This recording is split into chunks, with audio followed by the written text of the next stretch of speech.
Bonjour everyone, Madame Blue here. Welcome back to my channel, and today we are doing a layered haircut. Just long layers. This is my mom. She is actually relaxed. She is one of the few people in my family who still have a relaxer. I've been trying to convince her to go natural because one, she's getting elderly. Let me stop. Two, she has medical issues that already causes her hair to be thin and not in the best condition. So I'm like, there's no point in having a relaxer. Three, she wears mostly crochets and braids at this point. So it's like, why do you have a relaxer? So anywho, we'll see if she actually goes natural. Yeah, so just to point out a couple of things. One, you will see some thinning, especially in the middle.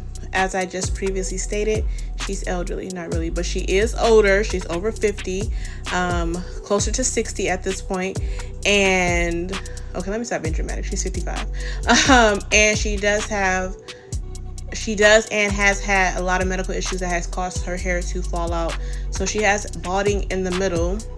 And I'm bringing that up because I posted a video of her one time with some tape-ins I just added for fullness, and somebody brought that up and they're like, her hair is balding, no thanks. And I'm like, first of all, it's not from the tape-ins because this is her first time getting them. The tape-ins were not applied to that area.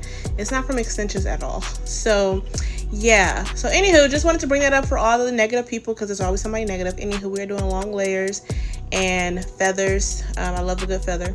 So yeah, that's it. I hope you guys enjoy. Oh, and I will add, the products that I use for the shampoo and conditioner are a little different. I'm going to put them on the screen, and that is because the product that I typically use, I've said this before, but to me, it does not work well with relaxed hair.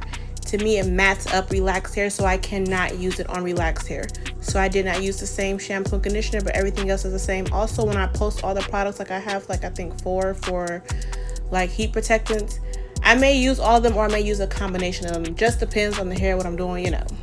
So I don't use all of these products on one person, but these are the products that I typically use. So hope you guys enjoy.